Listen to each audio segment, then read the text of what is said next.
Ողջույն սիրելի հայրենակիցներ, եթերում Նեանտապանն է։ Եվ այժմ մենք զրուցելու ենք սոցիոլոգ վերլուծաբան Կարեն Սարգսյանի հետ։ Ողջունում եմ, պարոն Սարգսյան։ Բարև։ Շնորհակալ եմ, որ ընդունել եք հրավերը։ Շնորհակալություն հրավերին։ Զելենսկին արդեն ժամանել է Վաշինգտոն։ Թրամփը մինչ այդ ասել էր, որ Զելենսկու հետ համաձայնագիր կստորագրի, որը Միացյալ Նահանգներին կդարձնի գլխավոր գործընկերը Ուկրաինայի հազվագյուտ հողային մետաղների, նավթի, գազի զարգացման գործում։ Հիշում ենք, որ Կրեմլի խոսնակ Պեսկովը ասել էր, ամերիկացիներին անհրաժեշտ են հազվագյուտ հողային մետաղներ, մենք դրանից շատ ունենք։ Այստեղ տեսնում ենք, որ արդեն մրցակցության մեջ են, կարծես թե դուք կբացատրեք, թե Ռուսաստանը ինչի որոշեց առաջարկի իր ուրեմն հողային մետաղները եւ այսպեսի մի հարց այո Թրամփը վերջին հայտարարությունը Թրամփի եւս ներկայացնեմ Թրամփը հայտարարել է որ Ուկրաինայի հարցում կամ համաձայնություն ձեռք կբերվի շատ արագ կամ ընդհանրապես այդ համաձայնությունը չի կայանա։ Կարելի է այսպես ասել, որ խաղաղությունը եւ դրա պայմանները այն գինն են, որ պետք է Ռուսաստանը եւ Ուկրաինան վճարեն այն բանի համար, թե ում հանածոները ավելի գրավիչ կլինեն Միացյալ Նահանգների համար։ Խաղաղությունը գին է, պարզապես պայման է։ 38-րդ օրն է երևի, թե 40 արդեն կորցրել ենք հաշիվել, ինչ Թրամփը նախագահ եւ այս ընթացքում մենք ֆիքսել ենք մենակ մի բան, որ այն ինչ որ ասում է Թրամփը կամ սուտ է կամ ոչ մեկին չի հետաքրքրում։ Հիմա գանք իրականությանը։ Ուրեմն նախ եւ առաջ պայմանագիրը, որը հիմա պետք է ստորագրվի, ինքը մեծ հաշվով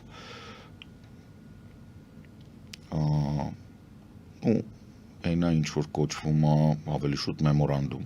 կամ պայմանագիր, որովհետև Զելենսկին հայտարարել է, որ դա դեռևս պետք է Ռադայում հաստատվի, այսինքն ռատիֆիկացիայի կարիք ունի։ Հետևաբար սա դեռ ոչինչ է։ Ինչ վերաբերվում է բովանդակությանը, իրականում Թրամփը երևի թե ոչ միայն Զելենսկու գնահատականներից ու արձագանքներից, այլ նաև Մակրոնի եւ Բրիտանիայի վարչապետի Ստալմերի այցից հետո հասկացավ, որ մեծ հաշվով ինքը այս հարցում որոշիչ ձայն չունի եւ ամբողջությամբ համաձայնվել է ուկրաինական սցենարին։ Այսինքն բովանդակությունը պայմանագրի նախատեսում է, որ Ամերիկայի Միացյալ Նահանգները այս պայմանագրի շրջանակներում ողջունում են բոլոր այն երկկողմանի ուկրաինական պայմանագրերը, որոնց բովանդակությունը Ուկրաինայի անվտանգության ապահովումն է, եւ Ամերիկան էլ որոշ անվտանգային երաշխիքներ է տալիս, իսկ հանածոները ոչ թե անցնում են Թրամփին, ինչպես ինքն է հայտարարում, այլ ստեղծվում է ներդրումային հիմնադրամ, որում մասնակցությունը Ամերիկայի արդեն իսկ տրամադրված օգնության մի մասը, որովհետև Զելենսկին հայտարարել է, որ ինքը այն ինչ տրված է գրանտով չի ճանաչելու այս սրա մի մաս, այսինքն սրանից հետո ինչ որ վարկով կտրամադրի, ես սա ասենք տրամաբանությամբ եմ ենթադրում, որովհետև Զելենսկու դիրքորոշումը պարզ է եւ Ուկրաինայի նախարարների խորհուրդը հաստատել է, որ բովանդակությունը Ուկրաինային ձեռ է տալ, հետեւաբար ենթադրում ենք, որ խոսքը վերաբերում է սրանից հետո Ամերիկայի Միացյալ Նահանգների կողմից տրամադրված վարկային օգնությունը կգնահատվի այդ հիմնադրամի ամերիկյան կողմի ներդրում, իսկ Ուկրաինան կվճարի իր ենթակառուցվածքների եւ հանածոների մշակումից եւ անպատասխան ենթակառուցվածքների օգտագործումից գոյացած գումարի մի մասը կգնա այդ հիմնադրամ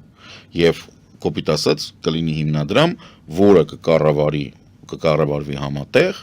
որի 50%-ը կպատկանի Ամերիկայի Միացյալ Նահանգներին, ինքը գումար չի տա, ինքը կտա վարկով այն ինչ որ պիտի տա Ուկրաինային, իսկ Ուկրաինան կտա իր ենթակառուցվածքներից եւ հանածոներից գոյացված գումարի ինչ որ տոկոսը, ամբողջությամբ չի բարձր 50%-ը մոտավորապես, էական չի, ինչ որ թիվ X թիվ։ Եվ խոսքը այս հիմնադրամի ստեղծման մասին է։ Սա կրիտիկական տարբերվում է, այսինքն ամբողջությամբ տարբերվում է նրանից, ինչի մասին Տրամպը ասում էր, այսինքն եւս մեկ անգամ տեսնում ենք, որ սուտ է խոսում։ Ինքը ասում էր, մենք սա պետք է վերցնենք, չգիտեմ, 764 միլիարդ տրիլիոն դոլար մենք Ուկրաինային տվել ենք, սա սուտ է։ Պարզա ինքը այն ինչ որ ինքը տվել է, դա մոտարապես 116 միլիարդ է, որից ընդամենը 80-ն է զենք մնացած օգնություն, բայց դա եղել է գրանտ եւ Զելենսկին հայտարարել է, որ չի ճանաչում,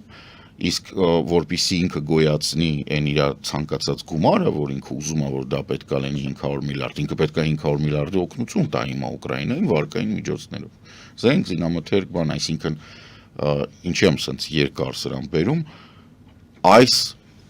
մեմորանդումը, որը կամ պայմանագիրը, որը հետո կդառնա, ասենք, գործուն, երբ որ Ռադան հաստատեց, կոնգրեսը հաստատեց եւ սենատը հաստատեց, սա ենթադրում է պատերազմի ակտիվ փուլի շարունակություն, որովհետեւ դե ֆակտո եւ դե յուրե ամերիկյան մասը դատարկ է այնտեղ։ Տրամպը հիմա պետք է վարկային միջոցներ տրամադրի, կամ ասենք ինչ որ մի բան տրամադրի Ուկրաինային, որը կգրանցվի ինչ որ գումար եւ այդ գումարը կլինի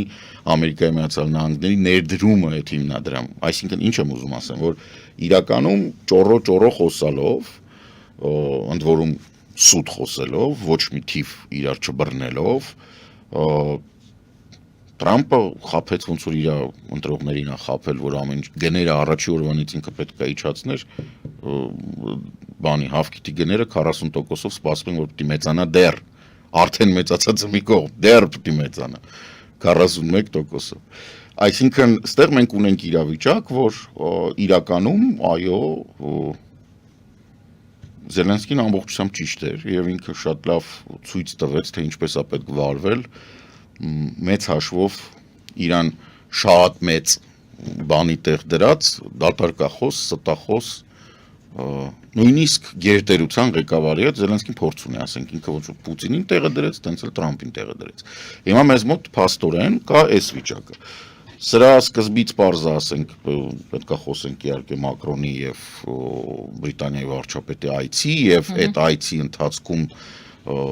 տեղի ունեցած իրադարձությունների ամբողջ ամերիկյան ԶԼՄ-ները հեղեղված են նրանով, թե բառեզբուն իմաստով օգտագործվում է նվաստացնել բառը, թե ինչպես Մակրոնը եւ նվաստացրեց Տրամպին։ Այո, Մակրոնի ստանում Տրամպին նվաստացրեցին, որտեղ ասում է ԶԼՄ-ների ներկայությամբ Տրամպը համարձակվեց սուտ խոսել նրա մասին, որ Եվրոպայի տված ինքը ամենաշատ գումարն է տվել Ուկրաինային, Մակրոնը դրա մասին ասեց, որ դա տենց չի, 60%-ը մենք ենք տվել։ Իսկ հետո ասում է, էլի սուտ խոսեց նրա մասին, որ Եվրոպան տվել է վարկային միջոցներ, իսկ մենք չգիտենք երբ են գումարները բանը, տեղ էլ Մակրոնը ասեց, որ բառեզբուն իմաստով սուտ ես խոսում։ Սա իրան դաշ չեղավ, 2 օր հետո նույն բանը կրկնեց ինքը Բրիտանիայի վարչապետի ներկայությամբ եւ նույն պատասխանը ստացավ Բրիտանիայի վարչապետից։ Այսինքն, այն ինչ որ ես ասել եմ, չգիտեմ, չեմ հիշում մեր եթերում եմ ասել, թե ուրիշտեղ մի տեսակ Տրամպը եւ Տրամպի կողք կանգնած մարդիկ հիմնականում անգրագետ վատ կրթված։ Իրանք չեն հասկանում, որ Ամերիկան Եվրոպայի ածանցյալն է։ Ամերիկան առանց Եվրոպայի գոյություն չունի։ Հիմա եթե ռազմական տեսանկյունից նայեք, թե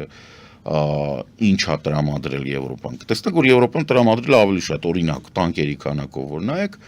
Ամերիկան տրամադրել է 21 հատ Աբրամս, 21 հատ Աբրամս։ Այսինքն դա ոչ միայն թիվ չի, դա նույնիսկ մեկ գումարտակ չի մեծ հաշվով, բայց ապլոմբը շատ մեծ է։ Ուրիշ հարց է, որ Ամերիկայի տրամադրված օգնության ամենակարևոր բլոկը դա հետախուզական տվյալներն են on-line եւ կապը, այսինքն Starlink-ները։ Սա է ամենամեծ կտորը, որը Ամերիկայի շնորհիվ Ուկրաինան ունի, բայց Starlink-ների համար հիմնականում վճարում են եվրոպական երկրները։ Նույն Լեհաստանը գնել է հազարավոր Starlink dock station-ներ, ինքն է գնել եւ ինքն է վճարում, եւ դա տվել է Ուկրաինային։ Եվ դրա համար երբ խոսակցությունը գնաց, որ կարող է Մասկվի մանջատի, Լեհաստանի նախարարը ասեց, կներեք, բայց դա Լեհաստանն է առել։ Ես ուզում եմ տեսնամ ինչ հիմնավորումով ինչ որ ամերիկյան կոմերցիոն ընկերություն Լեհաստանի պետական վճարած գումարը պետքա զրոյացնի եւ չտա։ Այսինքն այստեղ հարցերը գալիս կանգնում են նրան, որ այն Եվրոպան պետք է արթնանա բան այդ ցանկությունները բոլորի մոտ կա թույլ պատկերացում, որ Եվրոպան թույլ է, ես այդ միշտ ասել եմ, մարդիկ մոռանում են համաշխարհային պատերազմները որտեղ են անցել ոնց ու իրականում եվրոպացիք ինչ տիպի կոշտ մոտեցումների ունակ են լավ sense բանով, հա։ Այսինքն Եվրոպան ուղղակի ցույց է տալիս, որ բարիությունը եւ ոնց ասեմ polite լինել, այսինքն այդ կրթված փափուկ լինելը դա ուղղակի կամավոր ընտրություն է։ Դա բուն էությունը չի եվրոպական քաղաքականության, Եվրամիության բան, այդ փափկությունը, այդ տոլերանտությունը, այդ հարգանքը, դա կոպիտ ասած մտածված որոշում է։ Հիմա մենք տեսնում ենք, որ ոչ թե ես համաձայն չեմ, որ Եվրոպան արթնանում է, չէ։ Եվրոպան չի արթնանում։ Ուղղակի Եվրոպան ոնց որ ասում էր դե առավոտվա 8-ից մինչև 5-ն եմ աշխատում, հետո գնում եմ տուն։ Հիմա ասում եմ, չէ, ոնց որ չի ստացվում, չեք ուզում հետս տենց ձեզ համեստ պահեք։ Դե ուրեմն եկեք ես ձեզ ցույց տամ, թե անհամեստությունը ոնց է լինելու։ Սա շատ վատ է Տրամպի համար, Տրամպի ադմինիստրացիայի, որովհետև շատ արագ դրան արձագանքեց Կանադան, որը մեծ հաշվով ստանում է տարիֆներ, ամսի 2-ից տարիֆները սկսում են գործել Կանադայի, բայց Կանադան ունի ալտերնատիվ եւ այդ ալտերնատիվը կոչվում է Եվրամիության շուկա, որտեղ Կանադայի արտահանումը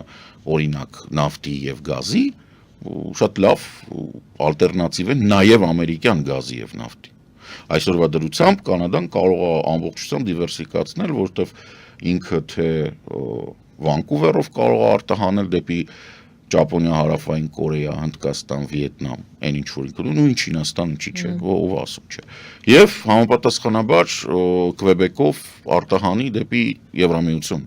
Եվ իր կախվածությունը Ամերիկայից իրականում, որտեղ բացասական է բանը, առևտրային շրջանառություն, բալանսը բացասական է։ Իօգուտ Կանադայի, ոչ թե իօգուտ Ամերիկայի։ Ինչ որ Ամերիկան պատրաստվում է անել 25%-անոց տարիֆներ։ Ընդ որում շատ հետաքրքիր է Բրիտանիայի վարչապետի այդ բրիֆինգի ժամանակ լրագրող է ամերիկյան լրագրող էր, եթե չեմ սխալվում, MSNBC ասաց, որ պարոն Տրամփ, դուք կարող եք հիմա մեզ բացատրել, թարգմանում եմ էլ ուղղակի անգլերեն, թե ինչի վրա է հիմնվում ձեր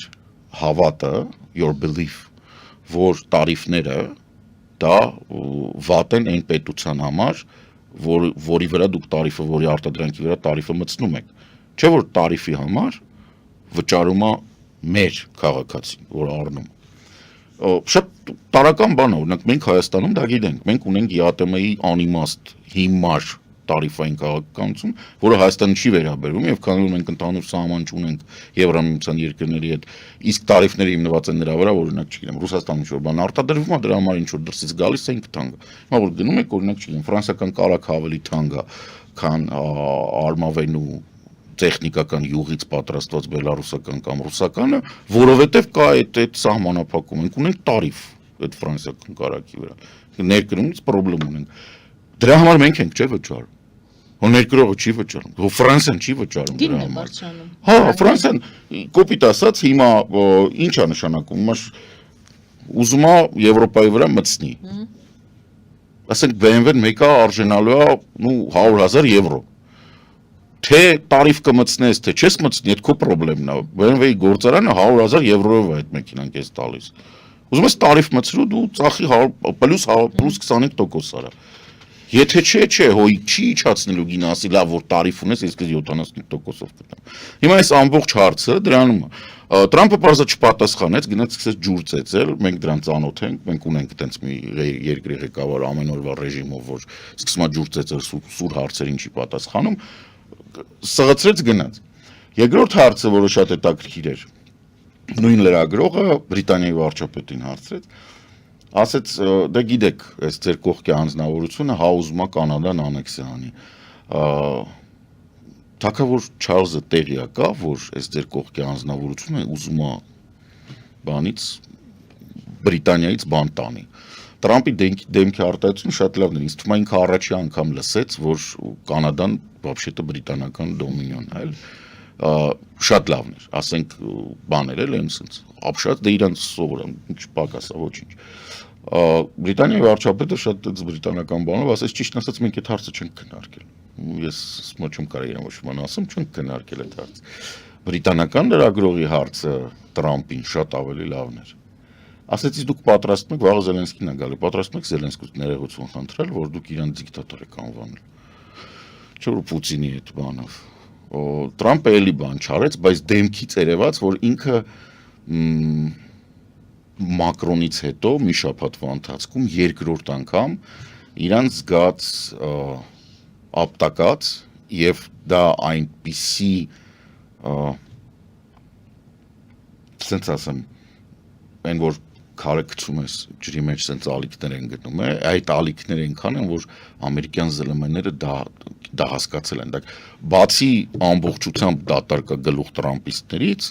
որոնք այդ բաներն են բոլորը հասկանում են որ կա լրջագույն խնդրեմ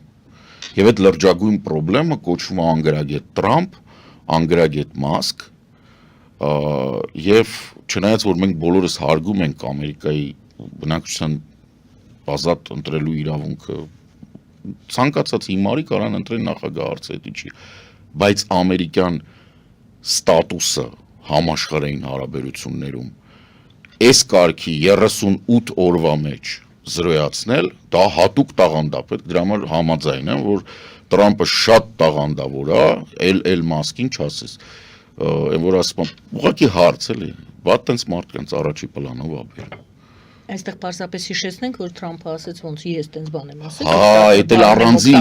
Հա, այդ առանձին։ Չեմ ասել, այդտեղ արդեն տեսնում եք, հասկանում եք, չի ասենք ոչ միայն ասել ես, տվի տես արասենք փաստացի բանկը։ Ամփոփելով այս հատվածը հարցս հետևյալն էր կարող է այդ խաղաղության թեման չի եղել այն թեման, որով բտահոգված է Թրամփը, այլ առիթ է որը տալիս է հնարավորություն բանակցել, գործնական բանակցություններ վարել Զելենսկու հետ, հիմա էլ Պուտինի հետ հարաբերություններ են կարգավորում, տեսեք 3 Անկարայում էին իրենք եւ դիվանագիտական իրենց հարաբերություններն են հաստատում։ Դա օլիգարխիկ, հա, քանի որ Տրամպը նաեւ ասեց, որ ինքը թեման օգտագործվում է որպեսի եւ շատ հնարավոր է որ մինչեւ վերջել չհասցվի։ Չի հասցվելու։ Ռուս-ուկրաինական պատերազմի արդյունքները ֆիքսվելու են մարտի դաշտում։ Ռուս-ուկրաինական պատերազմի ավարտը չի պատկանում Տրամպին, այսինքն այդ վերջի ստորագրությունը Տրամպը չի կարող։ Առաջինը, որովհետև ինքը ամբողջ խորությունը կոնֆլիկտի չի պատկերացնում, չի կարող պատկերացնել եւ ամենակարևորը ինքը օլիգարխ է։ Այսինքն ինքը օլիգարխիկ փոքրամասնության շահերը հետապնդող անձնավորություն է։ Եվ հաշվի առնելով թե պատերազմը ինչ խորություն ունի արդեն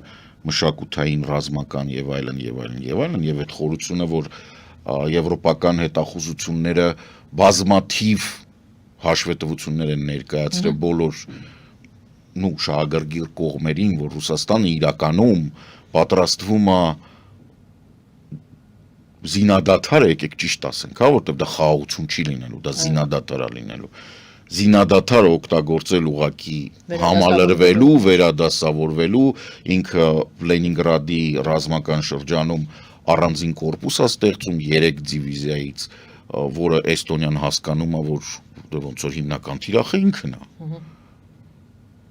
Եվ այդ կուտը, որ ինքը ռուսները տվել են Տրամպին, որ Տրամպը խոսում է նրա մասին, որ եվրոպական հրամանատարությունը պետք է կրճատվի եւ հիմնականում արևելյան Եվրոպայից պետք է դուրս քաշվեն որոշ զորքեր եւ այս ամեն ինչը որ Ֆինլանդիայում եւ Շվեդիայում հիմա հարցեր են առաջանում, որտեղ Ռուսաստանը պահանջներ է դնում Տրամպի առջեւ, որոնք ՆԱՏՕ-ի հետ են կապված, իսկ Տրամպին հետաքրքրում է գործարքը։ Տրամպին հետաքրքրում է գործարքը նախ եւ առաջ շատ կարճ ժամանակահատվածով։ Ինչ է իրան պետք։ Ինքը մեծ հաշվով թողենք մի կողմ, ինքը խամաճիկ է, իր թելիկները քաշողներ կան։ Թելիկների մեկը քաշողը այդ բան Հարավ Աֆրիկայից բերված կապիկն է, որ այնտեղ հիմա մեյմունություն է անում, ասենք ով որ համարձակվել է միջուկային զենքի վերահսկողության կոմիտեն ցրել Ամերիկայի Միացյալ Նահանգների, ցրել Էբոլայի ու բանի թռչնի այդ գրիպի այդ բոլոր հանձնաժողովները ցրել, այսինքն խնդիր կա այնտեղ ինքը երեք չառաջ օրը բան արել Ամերիկայի Միացյալ Նահանգները ունեին в общем ավիացիայի վարչությունը Ամերիկայի կարճ ասեմ ուներ պայմանագիր Վայրիզոնի հետ բազմամիլիարդանոց որը պետք է ապահովեր կապը բոլոր օդանավակայանների գիտեք Մասկը ինչ արել Dodge-ը այդ պայմանագիրը զրոյացրել է եւ պայմանագիր են կնքել տվել SpaceX-ի հետ այսինքն սա ոչ թե կաշառակերություն, սա ոչ թե կոռուպցիա է, սա ուղղակի այն որ ճչացող դեպք է, ճչացող,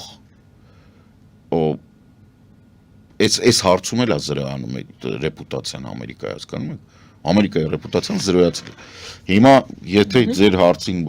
տենց բանով անդրադառնանք, խաղաղություն չի լինելու, բայց Տրամփին խաղաղություն պետք էլ չի։ Դե հենց այդ մասին է խոսքը։ Հիմա ասեցի, որ պայմանագիրը, չէ, հիմիկվա այս պայմանագրով, այս ձևակերպումով։ Տրամփին պետքա որ պատերազմը երկար տևի, որպեսզի ինքը Ուկրաինա ինչ որ բան տա, որ այդ բանը լծվի։ Այո, որ այդ հիմնադրամը համալրվի իր մասը։ Հետո նոր երբ որ ինքը համարեց, որ դա օքեյ է, դա կլինի օքեյ։ Բայց այդ միջոցում Ռուսաստանի հետ են այնտեղ Ռուսաստանի հետ ինքը հա, որտեվ ինքը Պուտինի նման մեկն է, ինքը տենց փորձում է պայմանավորվել դիլ կնքել ինչու քանի որ ինքը այդ օլիգարխիկ փոքրածավալ մասսայի ներկայացուցիչ է եւ ինքը դրանց շահերն է հետապնդում։ Ստեղ կա բան, տեսեք ինքը gold card-եր մցրեց, չէ, որը green card plus ինչ որ բաներ է տալի, ասենք, իրավունքներ է տալի։ Եվ ասեն ռուս օլիգարխներին կտաս $5 միլիոն, ասեց հա։ Ասեց այո։ Հա, նորմալ է։ Նարկոկարտելներին էլ կտա, Թալիբանին է կտա, սաղին կտա, հարց չկա։ Ասադին է կտա։ Ասադը հաստատ $5 միլիոն ունի, չէ։ Հաստատ կգա Ամերիկայի քաղաքական, բայց թողենք այդ։ Իրան այս դիլը պետք է, որպեսզի քանի որ իրավիճակ, ինչ են իրանք ոնց է ռուսերեն ասում են սնյուխը ցեղ, ինչ են իրար հետ լեզու գտնում են դրանք։ Բազմիցս ասել եմ, տնտեսական իրավիճակը փոխվում է եւ հիմքը արդեն ինդուստրիալ տնտեսությունը չի, բայց այն ինդուստրիալ տնտեսության վրա փող աշխատած միլիարդատեր դարձած մարդիկ, ովքեր դուրս են մնում կամ հասկանում են, որ դուրս են մնում process-ներից, ուզում են կամ արդեն իսկ սեփականաշնորհել են իրանց պետությունները կամ ուզում են այդ սեփականաշնորհված պետությունների հաշվին նոր գումարներ վաստակեն։ Ինքը ինչ անում, ինքը երկարաժամկետ, այսինքն ապագայի համար, օրինակ իր որդիների, սարքում այնպիսի մի իրավիճակ, որտեղ այդ հին ինդուստրիալ աշխարհի օլիգարխները, որոնք զրոյանում են, որտեղ տեսեք հիմիկվա ամենամեծ գումարը, նույն հələ Մասկը թողենք մի կողմ, հա ով է, ասենք Ցուկերբերգն է, բանն է, Բիլ Գեյթսն է, մարդիկ ովքեր գործարան չունեն մեծ հաշվով։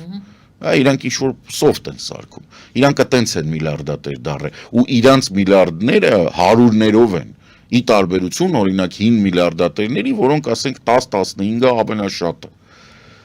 Հիմա ինքը այդ իր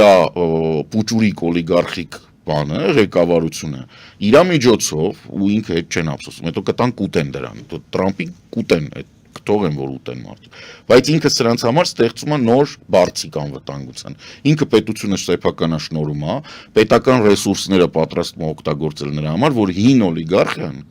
դառնա, կամ նորացվի, կամ նոր բաներ ստեղծի, ինչի համար է պետք իրան Ուկրաինայի այս դիլը հանածոների կամ ինչիա Պուտինի հետ ինքը պատրաստում ինքը ասում է դե Ռուսաստանը շատ մեծ տարածք կա լիքը հետաքրքիր բաներ ունի մտածելակերպը այդ է ինքը ռեսուրսների վրա է ուզում նստի բայց նոր post ինֆորմացիոն տնտեսության մեջ ռեսուրսը այդ հանածոն չի այդ հանածոն ռեսուրս չի ընդհանրապես բայց ինքը հենց այդ հանածոյի վրա է որովհետև դա իր մտածելակերպ Աժիոտաժը ամբողջ էս հազվագյուտ է թողային այդ մարդկանց այդ օլիգարխիկ բաների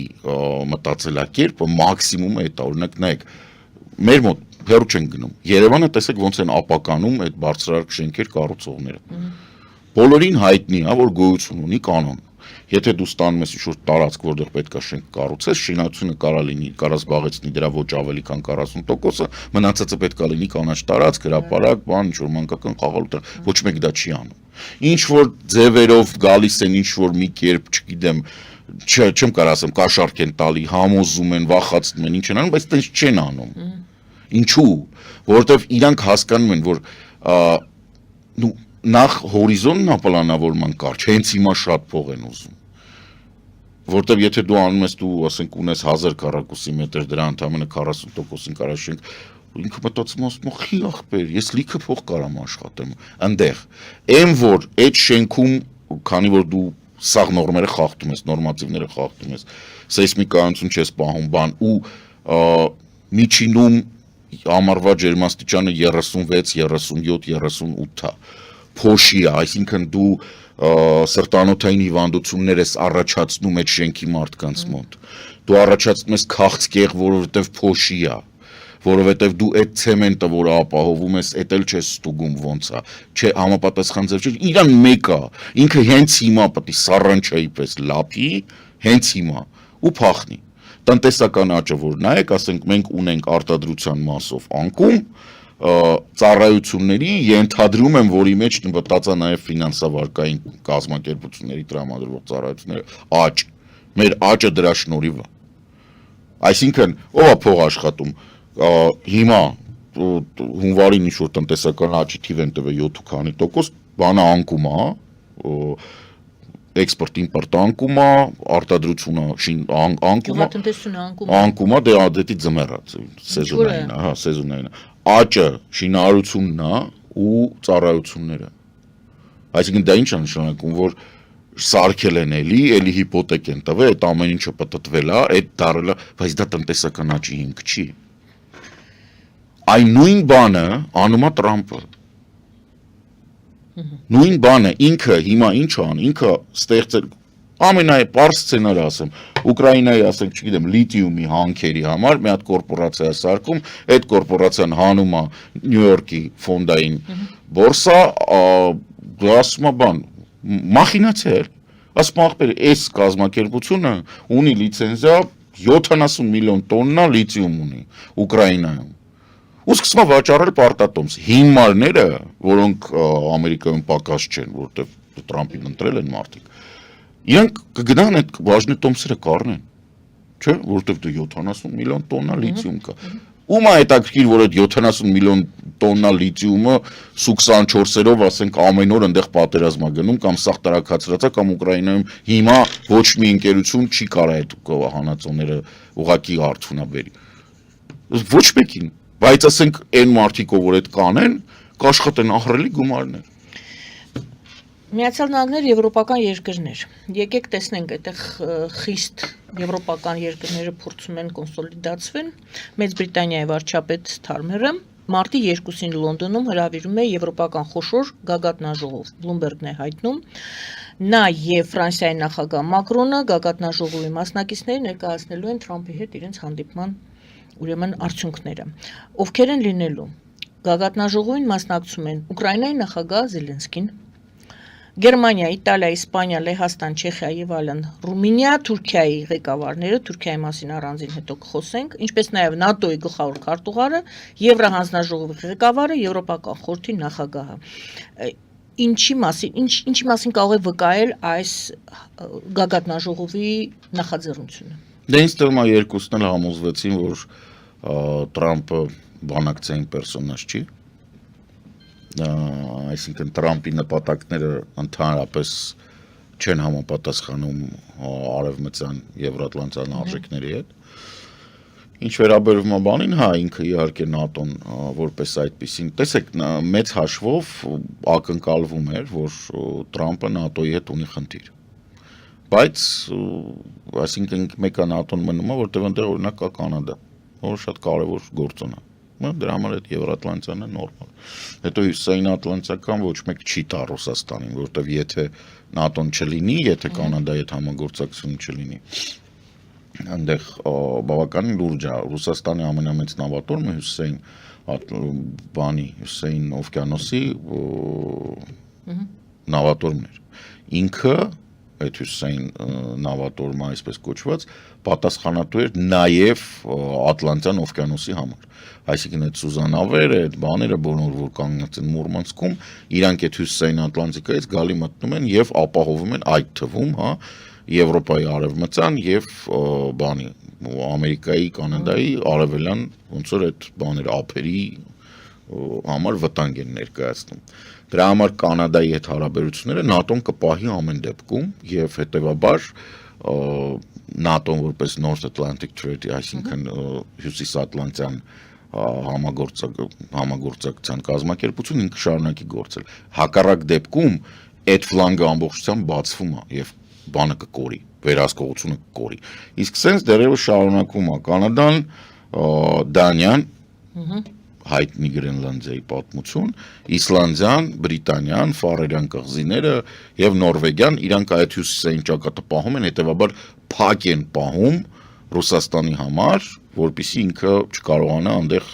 վահաբեկչական գործողություններ իրականացնել, որտեղ ռազմական գործողություններ Ռուսաստանը արդեն բան չի։ Ինչի համար արվում բանում, որովհետև Փարիզում եղավ երկու հանդիպում մինչև գնալը Մակրոնի եւ այդ հանդիպումների արդյունքները կոպիտ ասած Մակրոնը տարավ Տրամփին, ակնհայտորեն, քանի որ դա գնաց բոլոր ԶԼՄ-ներով, մենք հասկանում ենք, որ բանակցությունները հաջող չէին։ Ոնց հաջող չէին, ասենք, երկու կողմերը մնացին իրենց կարծիքին։ Հետևաբար երկրորդ փուլով, երբ արդեն Բրիտանիայի վարչապետը գնաց, ոչ բան չփոխվեց, այսինքն Մակրոնի հանդիպումից հետո կար ժամանակ, որպեսզի Տրամփը իր խորհրդականների հետ քննարկի արդյոք մենք պետքա մարդ դառնանք, թե պետքա խոզերի հետ լապենք, այնտեղ եղավ քվեարկությունը, որտեղ որ շատ խնդալու Ամերիկան, Ռուսաստանը եւ Հյուսիսային Կորեան միասին քվեարկեցին Ուկրաինայի դեմ, այդ ուղղակի բանը, այդ չգիտեմ ինչը։ Շատերը ասում են վերջն էր։ Չգիտեմ ինչը, ասենք այդ դու պետք է լինես Տրամփ։ Հասկանում եք, դու պետք է մնացածը լինես դեմենցիայի մեջ 80-ականներում, որ քեզ տվա, թե դա ոչ մեկ չնկատեց։ Ուրիշ հարց է, որ հələ փորձում են եվրոպացիք տենց չեն սրում, շատերը չեն ասում, Իսրայելն էլ այնտեղ քվեարկի։ Հասկանում եք, որ Իսրայելը, Ռուսաստանը, Հյուսիսային Կորեան, այ չգիտեմ, ինձ հետաքրքրող է, Իրանը ոնց է քվեարկի։ Եթե չեմ ֆիքսել, էլի, նոր ասցի ու սենց մոտս ծակեց, Իրանը ոնց է քվեարկի։ Այսինքն եթե պարզվի, որ Իրանը քվեարկել է առնվազն ձեռնպահ, իսկ Իսրայելը քվեարկել է Ռուսաստանի հետ, այստեղ մեծ հարց է առաջանում, թե ով է Չարիքի գոտին տարածաշրջանում։ Հա, շատ մեծ հարց է առաջանում արդեն։ Որովհետև դա ֆանտաստիկ է։ Հիմա Լոնդոնում կլինի շարունակությունը, կլինի Եվրատլանտյան այդ ռազմական համագործակցության բան, Թուրքիան կանչել են պարզավոր սենց թենենց Թուրքիան ՆԱՏՕ-ի անդամ է եւ ՆԱՏՕ-ի մեջ բավականին մեծ բան ունի, բանակ,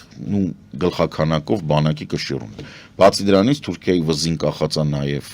Սիրիան, այսինքն ինքը տենց մի փոքր նաև պատասխանատվություն ունի ամբողջ միջերկրական ծովի արևելյան ափի համար դե ֆակտո հիմա, որտեղ որ կարևորագույն խաղացողը այս կողմից Ֆրանսիան է իհարկե, Լիբանանի շնորհիվ եւ բան, բայց այն կողմը ասենք Թուրքիան է, որը որ էլի էական է։ Բացի դրանից Թուրքիան ունի խնդիրներ թե Հունաստանի եւ թե Կիպրոսի հետ։ Կիպրոսը եւ Հունաստանը Եվրամիության անդամներ են, Հունաստանը նաեւ ՆԱՏՕ-ի անդամ է, իսկ Կիպրոսը չէ, նեյտրալ կարգավիճակ ունի, բայց Թուրքիան կարա ապակայունացնի իրավիճակը եւ Թուրքիան ունակա դա անել, հետեւաբար Թուրքիան նմանատիպ բանին պետք է մասնակցել առնվազն, որպեսզի այդտեղ կուլուարներում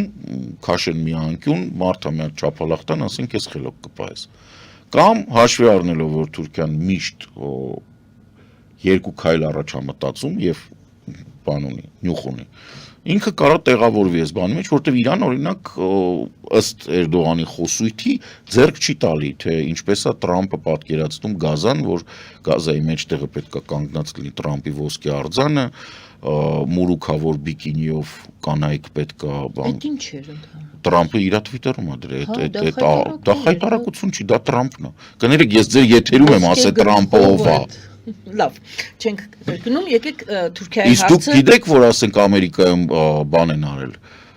Չեմ հիշում, որ կոպան շինարարության հետ կապված ինչ-որ պետական դեպարտամենտի ցանցը կոտրել են այդ տեսանյութը տեսել, էլի արհեստական բանականության գեներացրեց, ոնց է Թրամփը լպստում մասկի ոտքերը։ Դա արդեն արհեստական, դա էլ կարող է արհեստական լինի։ Սա չէ, այն էլ արհեստական, չէ, խնդիրը դա չի, խնդիրը այնա թե ոնց է ամերիկյան հասարակությունը եւ պետական բյուրոկրատիան վերաբերվում Թրամփին եւ Մասկին, սա 38-րդ օրն է նախագահության։ Թուրքիայի հետ կապված 40 չեն տվել։ 40-ը չեն տվել։ Թուրքիայի հետ կապված մի վերլուծության հանդիպեցի, այնտեղ ասում է Եվրոպան արթնանում է, այլևս չի կարող իրեն թույլ տալ իր քաղաքակրթությունը հանձնել Թուրքիայի կողմից ֆինանսավորվող եւ ղեկավարվող արմատական իսլամիստներին, որոնք օգտագործում են Թուրքիան օգտագործում է նրանց որպես տրոյական ձի եվրոպական երկրներում։ Դե մենք գիտենք, որ կարևոր չի, կարևորը այն է, որ անգլերեններ, եվրոպացիներն են։ Եվրոպացիներն են արդեն ասում են, դե մենք խոսում էինք այդ մասին, որ իրենք սկսել են խոսել իրենց քաղաքակրթության մասին, բայց ահազանգում են, այո, միգրանտների թեման է այստեղ, նորից միգրանտների թեման, բայց այստեղ Թուրքիային են ավելի շատ իսլամիստներ, որոնք կառավարվում են Թուրքիայի կողմից եւ որոնք այդ եվրոպական մի շարք երկրներում են, գիտեն Գերմանիայում են իրենք շատ։ Գերմանիան, Ավստրիան, Բելգիան, Մեծ Բրիտանիան շատ մեծ բան ունեն, թուրքական համայնք ունեն եւ ամենամեծ ազդեցությունը երևի թե այդ երկրներում է, բայց սենց ասեմ, երբ մենք խոսում ենք Թուրքիայի եւ Եվրոպայի սենց հակամարտության մասին, հնարավոր ու գոնե տնտեսական, խոսքը նրա մասին է, որ Թուրքիայի գործոնը ինքը միանշանակ չի։ Ամեն դեպքում, թե Եվրամիությանը եւ թե Ուկրաինային Թուրքիան պետք է առնվազն Բոսֆոր դարդանելի մասին է խոսքը։ Եվ Թուրքիայի հետ այս բոլոր բաները, ճնշումները Թուրքիայի վրա, իրանք բալանսավորված են լինելու։ Ցավոք սրտի դա փաստ է։ Մենք դրա հետ պետքա մենք ժամանակ ենք կորցնում, եթե մենք ժամանակին Եվրոասոցիացիոն պայմանագիրը ստորագրենք, այլ կլիներ վիճակը։ Մենք ձայն կունենայինք, կշիռ կունենայինք, հիմա մենք կշիռ չունենք։ Եվ այո, իհարկե, եվրոպական երկրները հիմնականում մանավանդ ինձ թվում է Գերմանիայի ընտրությունները նաև ցույց տվեցին, թե այնտեղ բարձր հետևում են, չէ՞, ոնց քվեարկեց թուրքական համայնքը եւ ելնելով դրանից մենք կտեսնանք նաև վերաբերմունքի փոփոխություն։ Թուրքիան շարունակում է մնալ ապակայունացման բան, պետք է հասկանալ, որ Էրդողանի կուսակցությունը ինքը մուսուլման եղբայրների այդ բանի հոգևոր հայրն է, այդ նրանց ովքեր որ օրինակ Եգիպտոսում Մուբարակին բան արեց։ Գորշգայլերը Թուրքիա դա Էրդողանի կուսակցությունը չի, բայց ազդեցությունը Գորշգայլերի ազդեցությունը ասում մի փոքր չափազանցված է, այդքան էլ մեծ չի։ Իրանք կան, իրանք ներքին աբեկչական, պետք է հասկանալ, օրինակ Օջալանը հայտարարել է, որ երեք էր։ Հա, այսօր կարծացի առավոտյան։ Դե նրան դրա համար էլ բան արեցին, չէ՞, ինչ է անում Թուրքիան։ Թուրքիան փորձում է հասկանալով, որ ինքը ունի խնդիր Սիրիայում քրդերի հետ։ Ինքը փորձում է իր քրդերին Օջալանի միջոցով հանգստացնել։ Ասում է ԿՊԿ-ին ասեք, թող զենքը դնեն։ Մենք կիսատ ասեցինք, որպեսզի եթե տեղյակ չեն, պարզապես Օջալյանը կոչ արեց, ասեց վայր դրեք զենքը, քրդերին ասեց։ Բայց հարցը նրանում է, որ նախ Օջալյանը արդեն շատ վաղուց է նստած եւ սերունդը, որը հիմա զենքով է, ինքը մի փոքր ուրիշ պատերազմի մեջով է անցել եւ ինքը իր հերոսները ունի եւ խոսքը վերաբերվում է Հյուսեյն Իրաքի, Հյուսեյն Սիրիայի այդ մասերին, հա, Օջալյանը հիմնականում ինչ-որ պարտիզանական շարժում էր Կորճայքում, չգիտեմ, Տավրոսի լեռներում, բան, ասենց, իսկ սրանք արդեն կոնկրետ, ասենք, տանկերով, բաներով Ամերիկայի կողմից վերապատրաստված քրդական առաջնորդներ են, որոնք խիստ կասկածում են, որ հենց հերու նստած Օջալյանը հեռուստացույցով կարա իրանց տիպի իրանք զենքերը վայր դնեն։ Հեղինակություն չկա։ Չէ, հեղինակություն կա, բայց որպես բարոյական, հա, ոչ թե ռազմական։ Էրդողանը այդ մասին չգիտի, ինչու է նա դիմում Օջալանի։ Չէ, Էրդողանին դա պետք է, Էրդողանին պետք է, որպեսզի ինքը հանգստացնի իր վիճակը, իր մոտ շատ վատ է վիճակը։ Բազմիցս խոսել ենք Սիրիայի հարցում, Սիրիան ամբողջությամբ թողեցին Թուրքիայի վզին։ Այսինքն Սիրիայի վերականգնելը, Սիրիայի փախստականները, Եվրոպական միության երկրները հիմա Սիրիական Արաբական Հանրապետության, այն հանրապետության փախածներին հիմա հետ են ուղարկում, ասում են դե ձեր երկիրը արդեն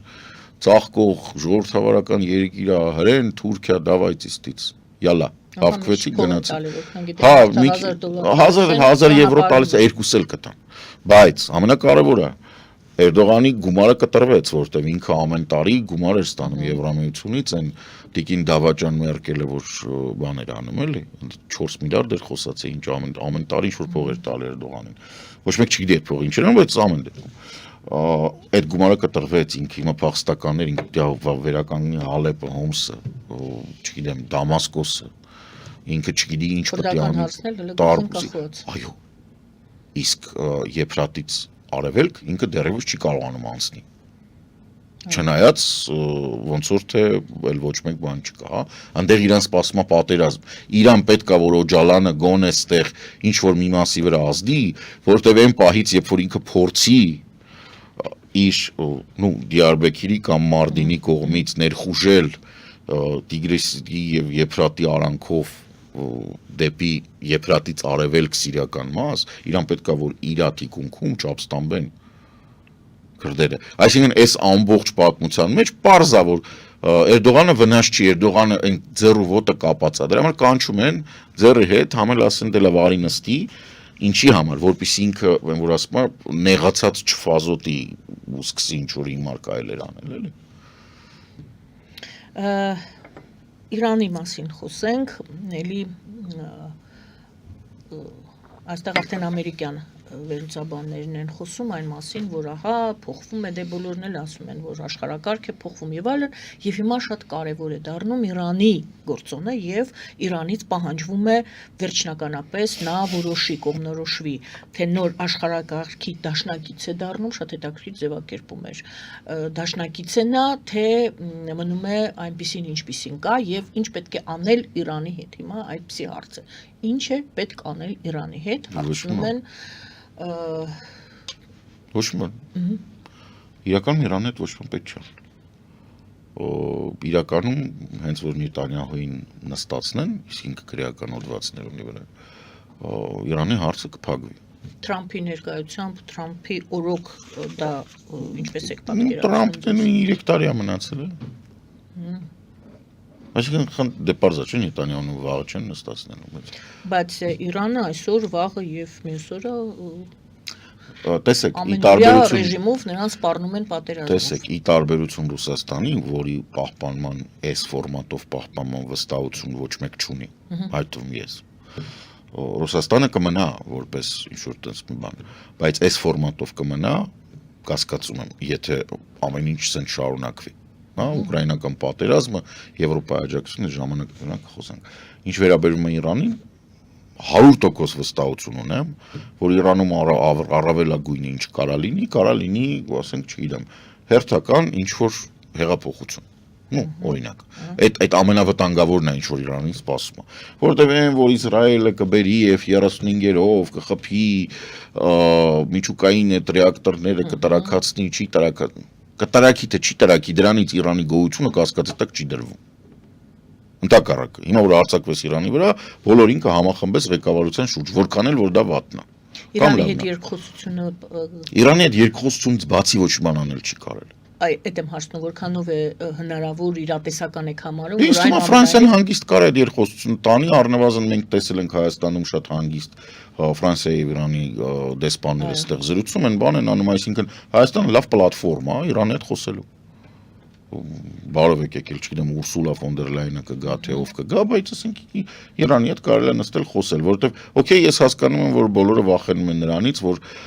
Իրանը միջուկային ռումբից 5 րոպե պակաս է, ես վերջերս տես բաներ եմ կարդացել։ Տարեք, դե որ 5 րոպե պակաս է, ինչ եք ձև թափում։ Ինչ եք ուզում։ Կամ եթե դուք ամենօրյա ռեժիմով սպառնում եք, պարզ է, որ նա պետք է 5 րոպե պակաս լինի։ Ասենք, եթե ստուգել եք, տեսել եք 5 րոպե պակաս է։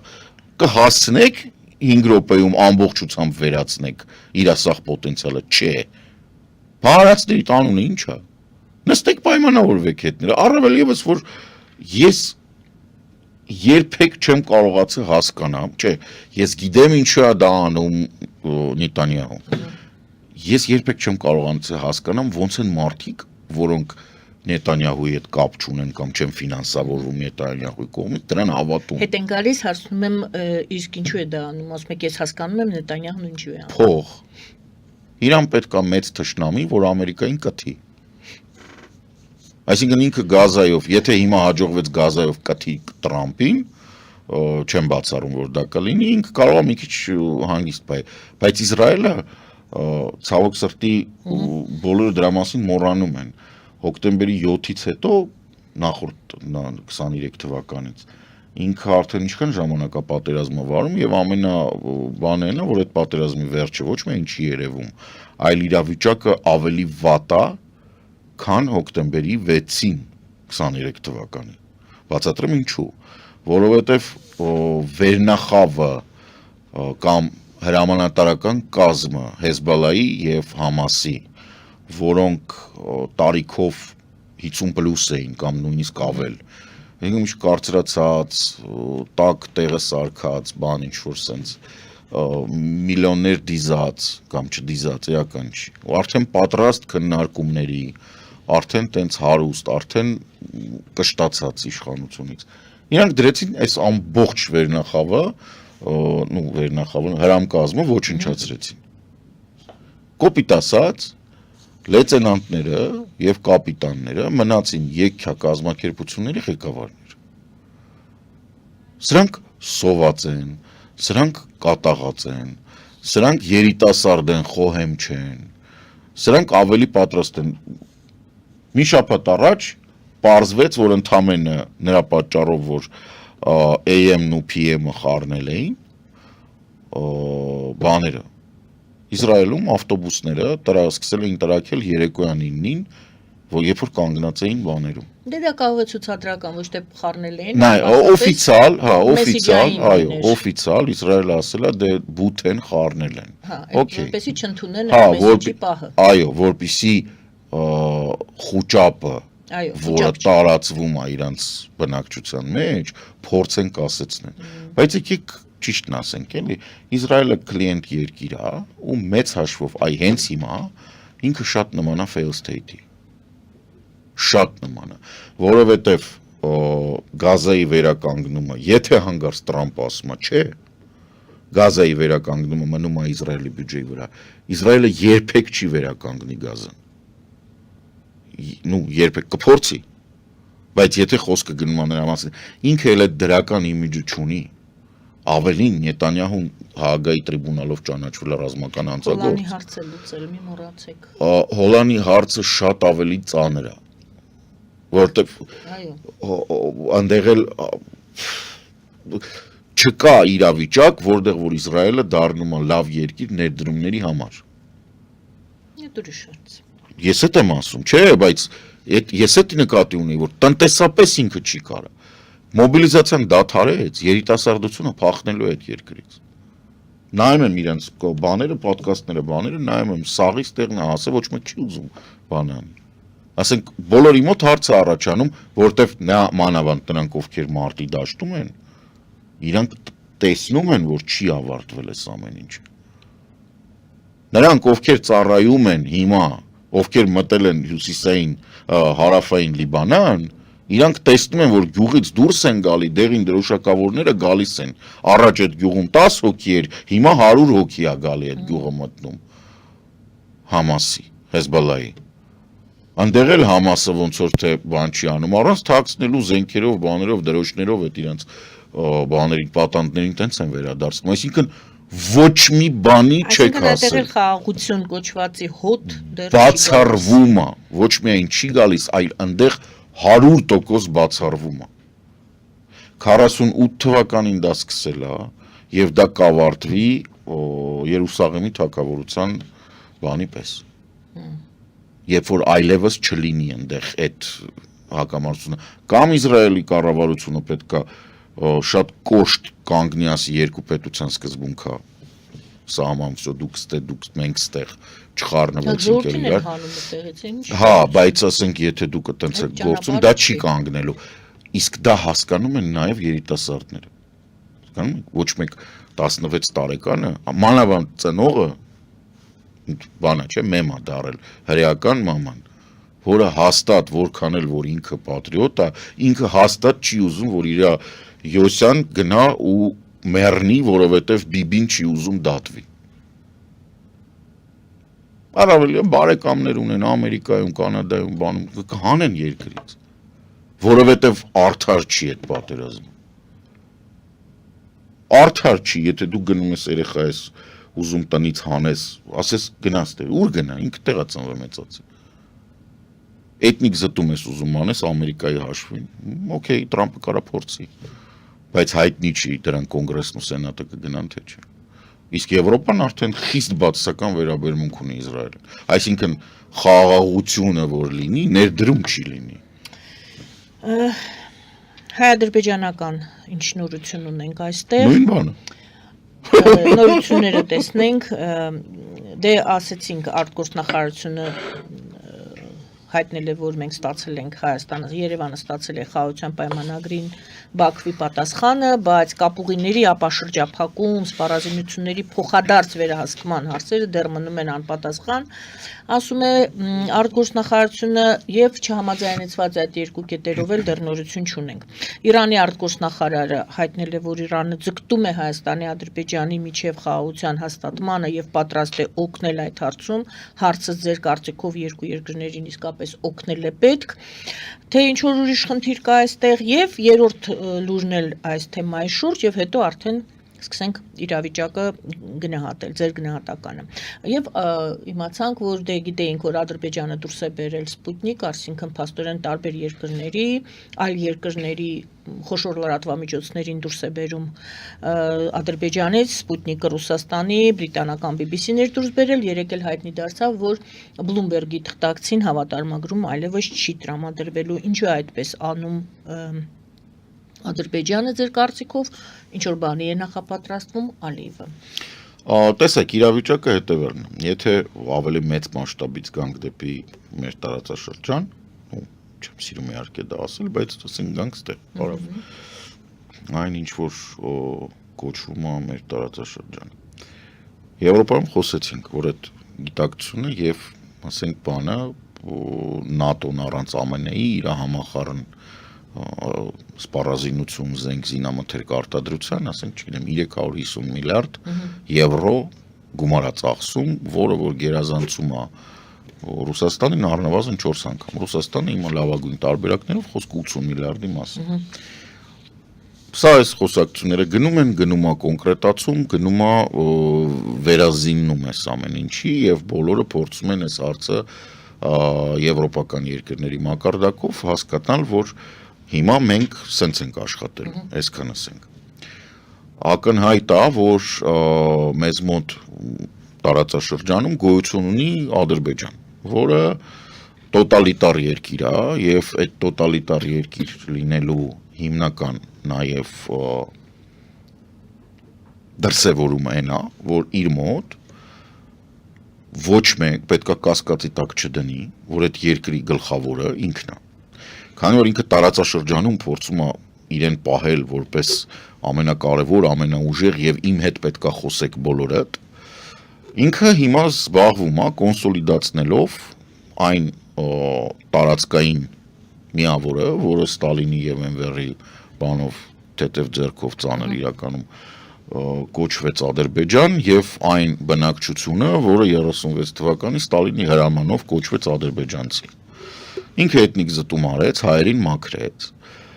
որպիսի ինքը հիմա մաքրի շիաներին, որոնք որ առանձին շարժում են, որպիսի հետո դա թալիշներն են ավտոմատ, որպիսի հետո լեզգինների հարցելուցի եւ ավարների, ինքը պետքա փակ լինի հասարակություն։ Ինքը պետքա ստեղծի փակ հասարակություն։ Ու խնդիրը պետքա լինի հետո ոչ մեկ պետքա չիմանա ինչա կատարվում։ Երբ որ քեզ մոտ կա BBC կամ Bloomberg կամ բան,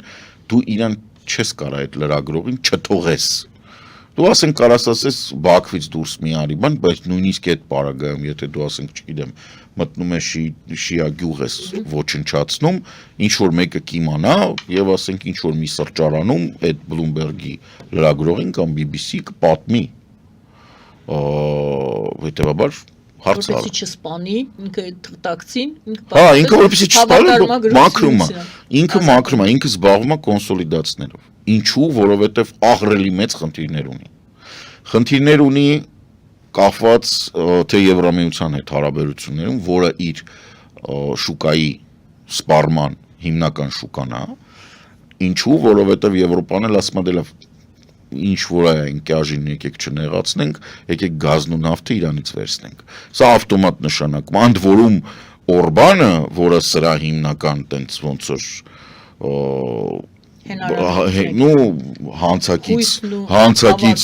հանցակից բաններ, Օրբանը նրա մեծությունը ճանաչում է որպես հիմնական, այսինքն Տրամպը որ սենց արեց, Օրբանը չորեքթաթ կգնա։ Հետևաբար այս ապշերոնում նստած Բեղլուն հասկանում է, որ ինքը նա կորցնում է,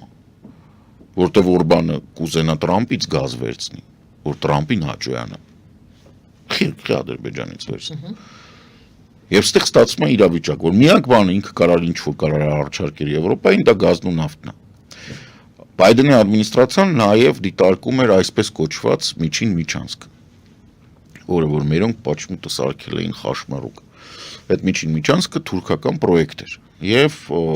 բանի Բայդենի ադմինիստրացիայի հետ ասել եմ FMCG արտադրող կորպորացիաների ամերիկյան, որոնց գործարանները Թուրքիայում են, որպեսզի իրանք չկորցնեն կենտրոնական Ասիայի շուկաներ, իրանք ուզում էին, որ սենց լիներ, որպես ռևերանս Հայաստանին, ասում էին այդ ճանապարհը պետք է անցնի Հայաստանով, այսինքն այդ բեռները պետք է գնան Հայաստան։ Ստեղ եկել էին այն որ եկեք սաղին բարիշացնենք դեմոկրատների բանը, օքեյ, ուրեմն խաշմերուկը, միջանցքը այն սաղ գումարենք իրար, սարքենք տրանսպորտային ուղիներ, օքեյ, ռուսներին է որ չնեղացնենք, թող մեղրիով երկաթգիծը գնա։ Մոտավորապես այս բարդակ էին սարքել։ Վերջում արդեն, որտեղ սկզբից ասում էին չէ, ոչ մի միջանցք, հետո արդեն որ հասկացան, որ ինչ-որ բան պետք է անել, այդպես արեց։ Այս բարդակը վերջացավ, որտեղ ամերիկյան ադմինիստրացիային կենտրոնական Ասիան ընդհանրապես պետք չի։ Տրամպի օլիգարխիկ խումբը вообще խումբը չի, որը պամպերս է արտադրում Թուրքիայում, որը պետք է տանի կենտրոնական Ասիա, ընդհակառակը, այդ այն խումբն է, որը ընդհանրապես չի ուզում, որ կենտրոնական Ասիայի գազն ու նավթը գան Եվրոպա, իրանք իրանց ունեն։ Հետևաբար այս առումով միջին միջանցքը ոնց որ թաղվավ։ Իրա խաշմերուկով հանդերձ։ Մենք ունենք իրավիճակ։ Այս է։ Ալիևը էլ ոչ մեկին պետք չի։ Պետք չի։ Ինքը պետք էր որպես բան, որ կայունություն լինի, որ ինքը պատերազմ չլինի, որ միջին միջանցքը Իրանով անցնի, որ ինքը գազ ու նավթ տանի Եվրոպային։ Գազ ու նավթը պետք չի, միջին միջանցքը պետք չի։ Ինքը պետք էր Իսրայելին ճակերտավոր պետք էր, որպեսզի հետախուզություն իրականացնի Իրանի դեմ եւ դառնա F-35-երի, որոնք կգան կխփեն Իրանին կամ այլ կործանիչներին, ովքեր կգան կռմբակոծեն Իրանը, հետո որ տենց օդանավակայան չասեմ, բայց ինչ որ միտը պետք է նստեն, չէ, վերականգնվեն, բան, տենց ռեզերվային կետ, իրականում ոչ թե բոլոր, այլ ռեզերվային, ասենք, եթե իրանական հոպը աշխատի, ինչ որ մի հատ ինքնաթիռ վնասի, որպեսզի մի հատ ռեզերվային կետ լինի, որտեղ այդ ինքնաթիռը կարողանա գնա նստի, որ չընկնի կամ օդաչուն խոսքի բան չանի։ Այս հարցը Բայդենի ադմինիստրացիայի ընթացքում այդ ժամանակահատվածում ակտուալ էր։ Ինչու՞, որովհետև դեմոկրատները դեմ էին այդ ամեն ինչին։ Ուղղակի Բլինկենով, Բայդենով բոլորը դեմ էին։ Բայդենը, ասենք, իր ամենալավ կողմերից էր, որ ինքը BB-ին ատելով ատում էր։ Բայց Տրամպի ադմինիստրացիան դեմ չի։ Հետևաբար Իսրայելի ինքնաթիռները կարան գնան ռմբակոծեն, հետո գան Քաթարում նստեն ամերիկյան բազաներում։ Կամ Ամերիկան ինքը մասնակցի խփելուն, ինչ վերաբերում է հետախուզությանը, հիմա հաստատ BB-ն խնդիր չունի Իրանի շուրջ այդ հետախուզական ամբողջ ցանցը Ամերիկայի կաշխատի Իսրայելի համար։ Այսինքն այս հարցում էլ ոչ մեկին պետք չի Ադրբեջանը։ Ինքը էլ ստրախովկա չի։ Առավել եւս որ Իրանի հիմնական բաները, որոնք իրենք հարավային մասում են, այսինքն ավելի մոտիկ Պարսից ծոցին, հնդկականով, քան բանին, էլի, Ադրբեջանին։ Ստեղ էլ պետք չի։ Դե հիմա հարց. ում ես դու պետք։ Իրան մնացել է մի հատ Նիկոլ, որ իրան հավատում է, ու շանտաժ։ Շանտաժ ընդ որում այս պատանտների մեր դատավարությունները անում են, դա էլ Դե պարզավոր կտանքի են ենթարկվում, բան են անում։ Ու նա հատուկ ցույց է տալիս։ Դե պարզա ցույց է տալիս, հա։ Սակարկելու ինձ հետ։ Դա խնդիրը գիտեք որն է, սակարկել չսակարկել, ստեղ հարցը հետևյալն է։ Բոլորը այնտեղ, բանին ծանոթ են։ Հիմա որքան էլ որ դա դաժան է հնչում, բայց այդ հարցի լուծումը մենակ ասենք հավելալ 36 հատ կործանիչ ունենալն է։ Այսինքն ոչ մի այլ կերպ Ալիևի նման մարդկանց հետ պայմանավորվել հնարավոր չի։ Դու մենակ պետքա ուժ ցույց տաս։ Երկրորդ տարբերակը Ադրբեջանը ժողովրդավարացնել։ Չգիտեմ, վուդու մի հատ բան առնենք, Ալիևի ճուճելը սարքենք, այնքան ծակենք, որ ինքը մի օր վեր կանա, ասի ուրեմն Բաքվում LGBT բան, ես դեմոկրատ եմ, փուչիկներով դուրս գա, 4 հեկտար գա ներողություն խնդրի, բան Արցախը բացի, հայկական դրոշը կախի։ Սենց, տենց չի լինում, բայց ասենք այդ է, դեն որ ասում է երկու տարբերակ կա, մի հատ ֆանտաստիկ, մի հատ իրատեսական, ասում է իրատեսականը որն է, դե այլ մոլորակայինները գալիս է հարցերը լուծում են, ասում է ֆանտաստիկը որն ասում է մենք ենք հավաքվում ու մենք ենք այդ հարցերը լուծում։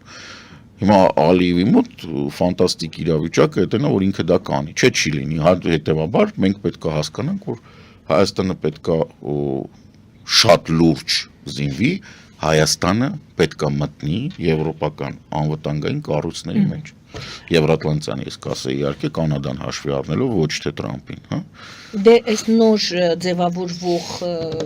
Եվրամիությունը, որ փորձում է ինչ-որ ռազմական Այ ես կուզենայի օրինակ որ ամսի 2-ին Հայաստանն էլ լիներ։ Հա։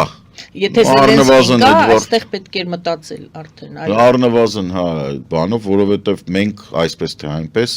ներգրաված ենք եվրոպական անվտանգային համակարգ հաշվի առնելով եվրոպական դիտորդական առաքելությունը մեր սահմաններում։ Մեզ ասեցին տնային աշխատանք ունեք անելու։ Հիշում եք եվրոպացի падգամավորները մեզ ասեցին 1-2 տարվա ընթացքում դուք եք Հա, բայց ռազմական առումով ցեխերի մեջ եք ընկած։ Մենք հիմա ունենք առնվազն 40 քանի պայմանագիր, որը պետք է սառեցվի։ Ռուսաստանը պետք է դուրս վռնդվի այստեղ։ Մենք ժամանակ առ ժամանակ հանդիպում ենք այդ խնդիրները, Ռուսաստանից գալիս են մարդիկ, ովքեր այստեղ հետախուզություն են իրականացնում Ադրբեջանի համար։ Իսկ Հայաստանը մինչև հիմա չի կարողանում սահմանափակի մուտքը Հայաստան Ռուսաստանի ներքին անձնագրերով։ Դուք համար առաջին խնդիրը դա եք տեսնում այս եվրոպացիների բարձրացած Ռուսաստանի հետ, չէ, կոռուպցիա, ստվերային Չէ, ընդհանրապես համար մեկ խնդիրը, համար այն որ ասում են նույնիսկ ծրագրավորման մեջ 0, այսինքն вообще ինչից չէ 0-ն, այսինքն որից որ պետք է սկսենք սահմանացածը, դա Ռուսաստանի հետ բոլոր տեսակի հարաբերությունների, ռազմատեխնիկական, ռազմաքաղաքական հարաբերությունների դադարեցումն է։ Բայց ուղիղ դա չի ասվում, ճիշտ է մեզ։ Ուղիղ ասվում։ Ինչպես։ Որ ասում են տնային աշխատանք ունեն հետ նկատում զզուց է թվում Եվրոպայի բանակի, ասենք, չգիտեմ, պաշտպանության նախարարությունների ներկայացուցիչները գալի ասում են բան հղի կատուների իրավունքները ձեր մոտ լավ չեն պաշտպանված, էլ միած զբաղվեք այդ հարցով։ Ես էլ եմ շնորհակալ, չվախեք, լավ արնել։ Շնորհակալություն սիրելի հայրենակիցներ, սոցիոլոգ վերլուծաբան Կարեն Սարգսյանի հետ էինք զրուցում, այսպես թե այնպես շաբաթը ամփոփվեց, պարոն Սարգսյան։ Հույսով եմ, հա։ Եթե վաղը, չնայած այսօր էլ բան կա, մի հատ վաղը կա, չգիտեմ, հույսով եմ Կիրակի օրը կարիք չի լինի, եթե